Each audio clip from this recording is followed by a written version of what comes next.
O julgamento do recurso apresentado pelo ex-presidente Lula no processo do Triplex, em Guarujá, será realizado nesta terça-feira, dia 24, em Porto Alegre. Só fazendo uma correção, nós falamos que o julgamento seria hoje, mas vai acontecer amanhã, tá bom? Só fazendo essa correção. Como vai funcionar esse julgamento amanhã do ex-presidente Lula?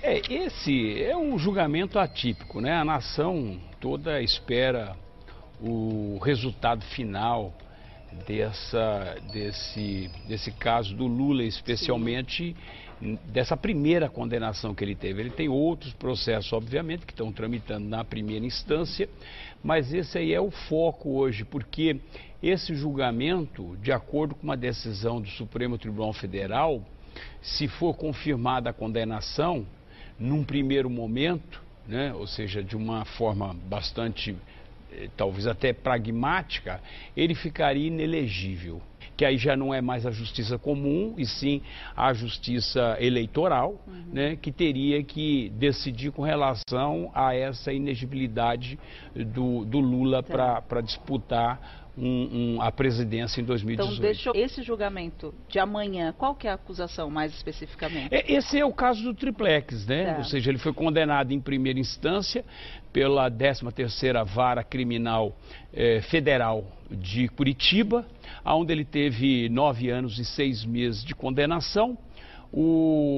A defesa, obviamente, não satisfeita com aquela condenação, recorreu, mas também o Ministério Público Federal também recorreu. Tá? Então há o recurso pela defesa e o recurso por parte da acusação, porque o Ministério Público Federal, ele quer um aumento, uma majoração da pena. Ele achou que 9 anos e 6 meses para os crimes praticados de lavagem de dinheiro, corrupção e daí por diante, né, seria uma pena muito branda. Então o Ministério Público recorreu.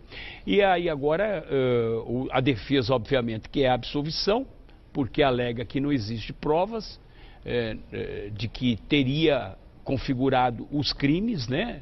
A materialidade, sobretudo, e os crimes que ele foi denunciado, e por essa razão pede absolvição.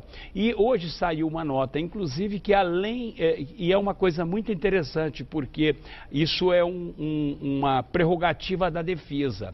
Ela pode pedir, obviamente, a absolvição e, concomitantemente, pode pedir também qualquer decisão alternativa, até redução de pena, em que pese parecer uma coisa contraditória, mas a defesa pode pedir, né, que a gente chama princípio da eventualidade. Os casos de recurso aqui, em muitas possibilidades que a gente vê, e tem casos também que a pessoa realmente não tem culpa naquela situação, e aí ela tem essa chance de poder provar que não cometeu tal crime, né? Por isso que existe o recurso, não é? O recurso agora, com relação, se for confirmada, porque nós temos algumas soluções que podem ser dadas agora no julgamento de quarta-feira de amanhã.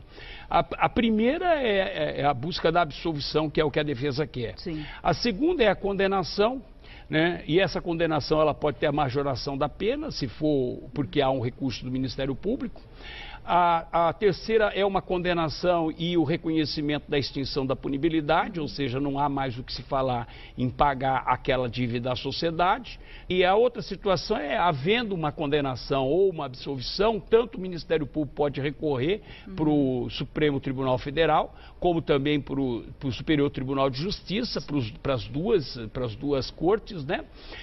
E se houver uma condenação, também a defesa pode recorrer. Acho só, aí vem uma questão mais, eu diria, mais no aspecto social, que eu acho que a nação está cansada de ouvir esse processo, né? Eu acho que precisa realmente ter uma decisão para a gente poder, pelo menos nesse primeiro momento, colocar uma pedra em cima disso, se vai condenar, se vai ser preso, se não vai, se vai ser condenado, se vai ser absolvido, porque eu acho que a nação está pagando um preço muito alto em relação a toda a exploração por parte da mídia, por parte, de uma forma geral, e que e que, de uma certa forma, nós temos que dividir esse julgamento. Você tem o julgamento jurídico, judicial, né, e você tem o julgamento político.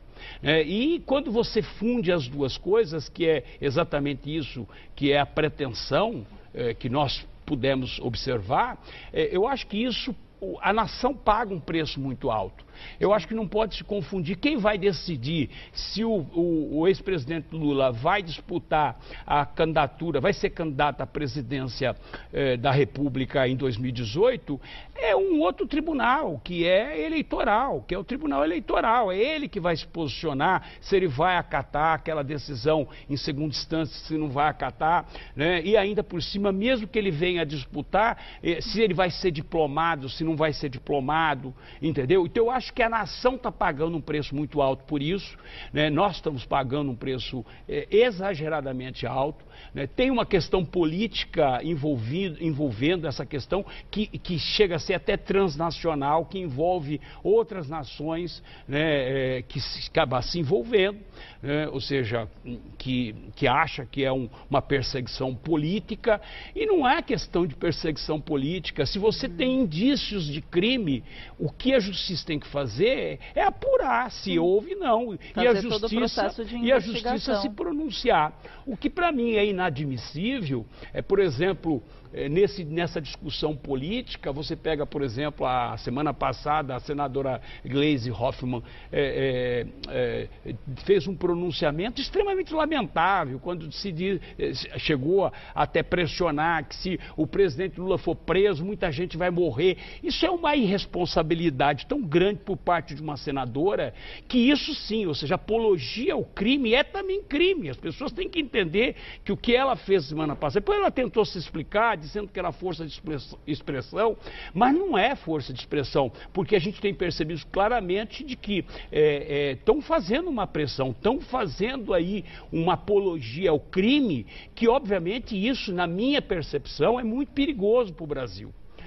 E eu acho que nós já percebemos claramente que muitas pessoas já morreram com invasão de terra, com esses movimentos do sem terra. Nós sabemos, isso a justiça já se manifestou em relação a isso. Então eu acho que essas declarações, elas são infelizes, né? Sobretudo apologia ao crime, que é crime, as pessoas têm que entender, é crime. Eu tenho visto muito nas redes sociais pessoas se manifestando, vamos para Porto Alegre, vamos botar para quebrar, não é assim que funciona, nem a justiça funciona dessa forma, porque aí nós estamos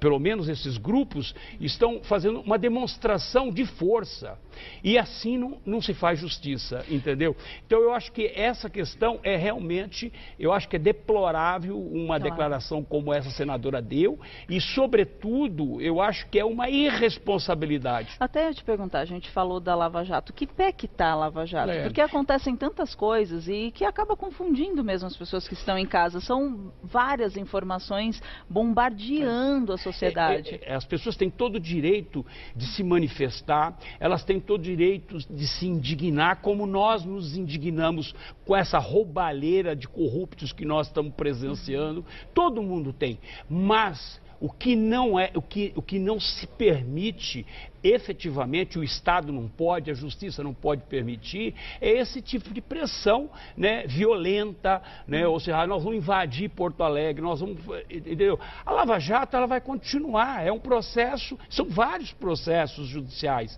muitas pessoas já foram condenadas, muitas pessoas estão cumprindo pena, políticos estão cumprindo penas, muitas outras pessoas já foram presas. Hoje mesmo nós tivemos mais gente presa do Rio de Janeiro, no Rio de Janeiro e em São Paulo. Então, essa questão a força-tarefa, a Lava Jato, ela tem que continuar e chegar até o fundo do poço. Claro. Ou seja, apurar e mandar para a cadeia quem efetivamente dilapidou esse país, quem na verdade acabou com esse país, quem destruiu economicamente e financeiramente esse país. Quem quiser entrar em contato com o doutor Eduardo, é Eduardo César Leite, só assim, lá no Facebook, Eduardo César Leite. Muito obrigada. Eu que agradeço, uma boa semana para você também. E vamos torcer para que as coisas aconteçam da forma mais tranquila possível, que a justiça se pronuncie.